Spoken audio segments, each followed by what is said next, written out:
Creo que el problema de la mayoría de los escritores es no saber escribir escenas de batallas, y por eso te traigo este videito en el que te voy a explicar una serie de cosas con las que vas a poder mejorar muchísimo esas escenas y que sean creíbles e inolvidables. Lo importante y lo primero de todo es saber en qué contexto histórico se centra nuestra novela, da igual que sea fantasía, porque tendremos que situarla en la época medieval, la época más moderna, etcétera, etcétera, y en base a eso vamos a saber qué tipo de armas se usan y cuáles no, porque no es lo mismo meter en una fantasía medieval un tanque en mitad de una guerra que no tiene ni pies ni cabeza, a no ser que tu mundo inventado tenga tecnología, que lo suyo es que si está ambientado en la Edad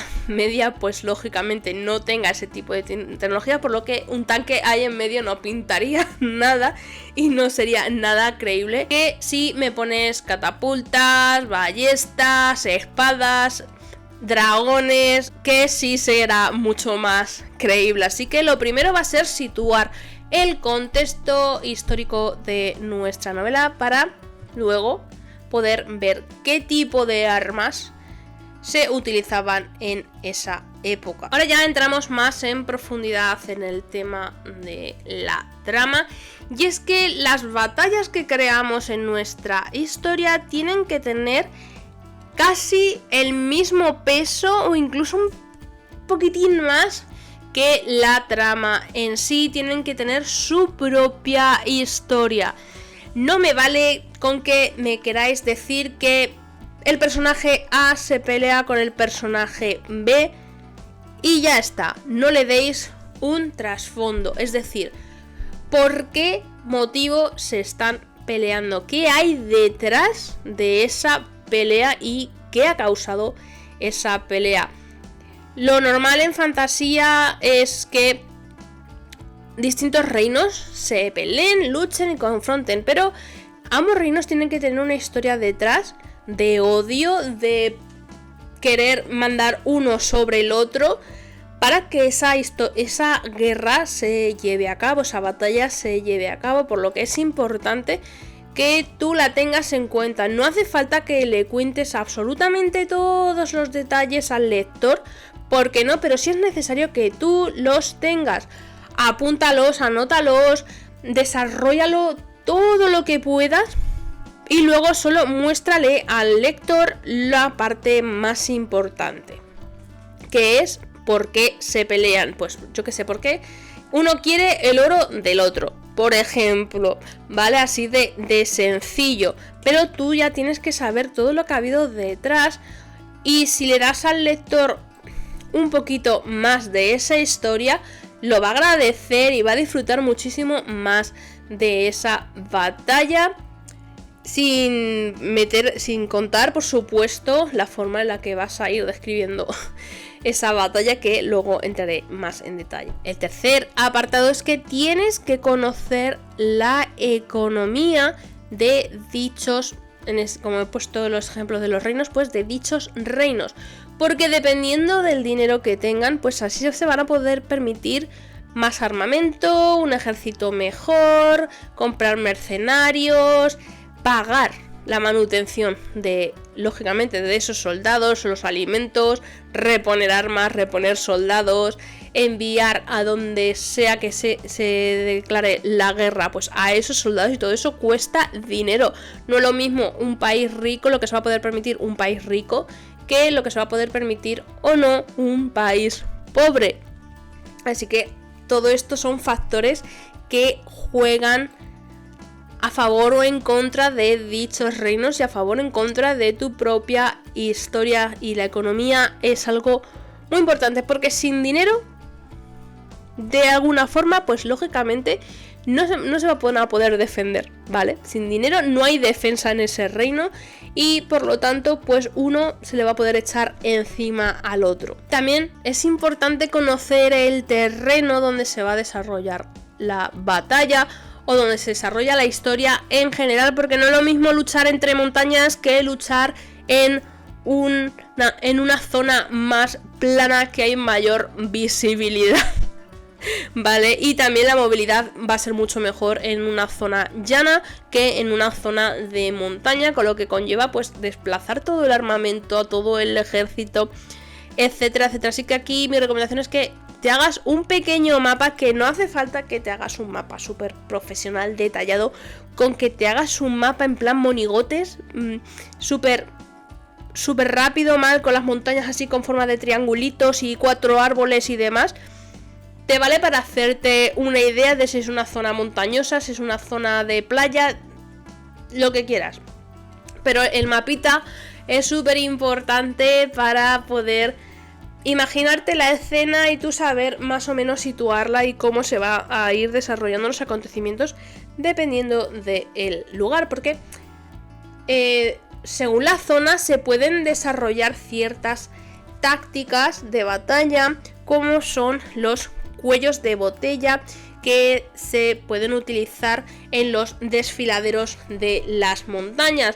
Aquí esto se hace para que el enemigo que te llegue a la zona sea menor de lo que pretenden ese ejército, y el otro reino con menos equipo, con menos ejército, pues va a poder incluso llegar a derrotarlo, porque las personas que le van a llegar del ejército contrario va a ser menor por ese cuello, ese desfiladero estrecho, ¿no? No puede pasar todo un ejército por ahí, a lo mejor tienen que pasar de fila de a uno o de dos en dos, y pues es más fácil cargarse a 2 personas que vienen por un desfiladero que cargarse a 50, 60 tíos que te vengan a caballo con lanzas y con arcos, ¿vale? Hay que ir conociendo. Y para el tema de las tácticas, pues hay que investigar un poquito, porque hay 1000. Ya que os recomiendo mucho leeros el libro de Sun Tzu, El arte de la guerra, porque habla de estrategias y de muchas cosas súper interesantes que podéis aplicar a las novelas de fantasía, y que yo de verdad os lo recomiendo. Vais a tener que tener en cuenta el armamento básico que van a necesitar, ¿no? Estos ejércitos, las tiendas de campaña, yo que sé, espadas, hachas, catapultas. Si metéis dragones, pues los dragones, jinetes dragones, y cómo vais a desplazar todo eso, cómo vais a hacer frente a pérdidas, porque es normal que haya pérdidas en una guerra, y cómo lo vais a reponer. E incluso si hacéis asedios a ciudades, tenéis que tener en cuenta que hay que mantener a ese ejército fuera de la ciudad, a la espera de que la ciudad asediada se rinda, ya sea por falta de suministros, por hambre, por cualquier cosa, y hay que mantener a ese ejército, y van a necesitar suministros, y pues hay que pensar en todo eso antes de plantear una guerra en tu novela, porque son detallitos que, aunque parezcan tontos, son muy importantes, porque lógicamente cuanto más tiempo pasen sin haber guerra, pues más deterioro va a haber en todo. El ejército se va a desmoralizar, van a querer volver a sus casas porque están ahí sin hacer nada.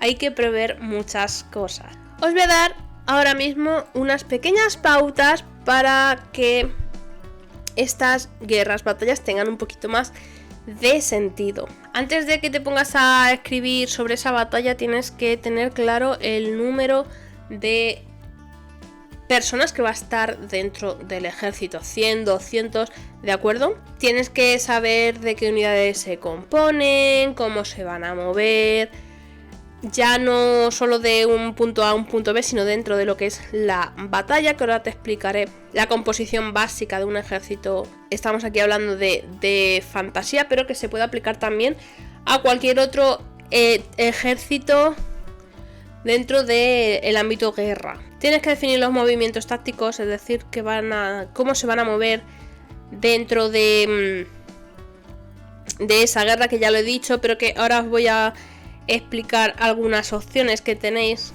de tácticas. Aunque debéis investigar muchas otras que hay. Y deberías tener todo previsto, todo pensado antes de escribir, porque va a haber momentos en que a lo mejor lo que tú tenías planeado te va a fallar por alguna cosa, se te va a caer, los personajes te han llevado por otro lado. ¿Qué pasa? Y si hay un momento en el que ves que todo tu plan se desmorona, pues no pasa nada.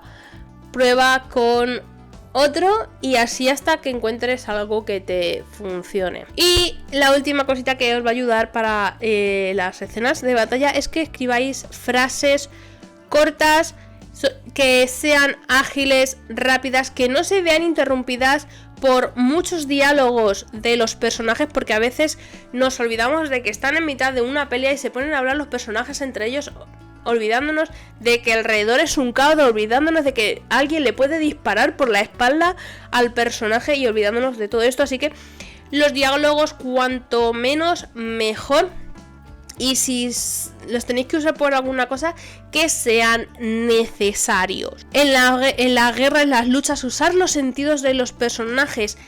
Cómo se sienten, qué sienten, si les hacen un corte, si les cuece una uña del pie, si hay humo, el olor a humo que los asfixia, cosas así, porque los sentidos hacen que te metas más de lleno en la piel del personaje, que te sientas dentro de la batalla igual que está el personaje, y esto se agradece muchísimo a los lectores, pues esto llena de vida también las batallas. Y ahora te voy a explicar las partes de un ejército, que te voy a poner un pequeño esquemitas, ¿vale? Para que los veas, sobre todo también con el tema de las tácticas. Normalmente se reparten en 3 grupos, que es el flanco derecho, el flanco izquierdo y el flanco central. ¿De acuerdo? Luego, detrás de estos está la reserva y mucho más atrás el campamento, ¿de acuerdo? El campamento es donde tiene las provisiones, por donde pueden huir, etcétera, etcétera. Lo primordial es que ataquen todos juntos con la intención de debilitar alguno de los flancos del enemigo. La gran mayoría de los soldados van a estar dentro de estos 3 grupos, y luego van a ver un poquito menos en la reserva, que es aprovechar la debilidad del enemigo y atacar. Y también recuperar su propia debilidad, actuar en caso necesario. Imaginaros que el enemigo ha eliminado uno de nuestros flancos, pues con esa reserva se puede cubrir ese flanco. Y normalmente la reserva es una unidad móvil, es decir, que son, en caso de fantasía, pues dragones, gente a caballo, que puedan volar, que puedan desplazarse de forma muy rápida. Dentro de este grupo de 3 tenemos lo que es la caballería, que también es un pequeño grupo móvil que se encarga de bordear los flancos del enemigo, o realizar incursiones, distraer al enemigo, etcétera, etcétera.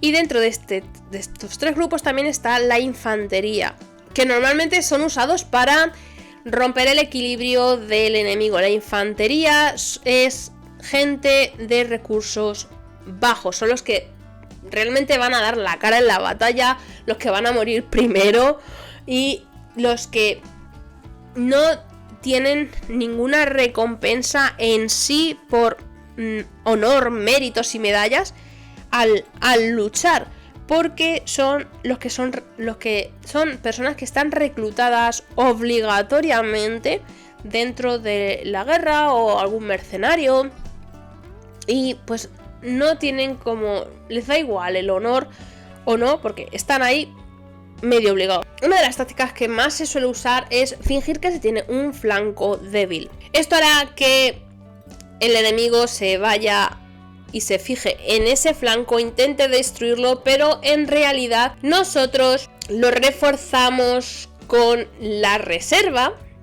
y ya el resto del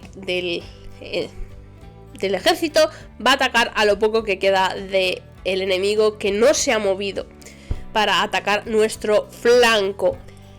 De ahí a que sea una buena estrategia, porque ya tienes a casi todo el ejército atacando un lado y tú vas hacia el otro mientras estás distraído con el flanco que tú has reforzado con esa reserva. Y sin embargo hay 1000 tácticas más que os recomiendo, como he dicho anteriormente. Ese libro de el arte Sun Tzu, el arte de la guerra, porque te explica muchas cosas más que pueden servirte de ayuda, y espero yo que este vídeo te haya ayudado, por lo menos que te haya sido de utilidad en algún aspecto para que escribas buenas batallas de guerra dentro de tu novela. Y si lo que no sabes es escribir un libro en sí, por aquí te voy a dejar la playlist para que le eches un vistazo.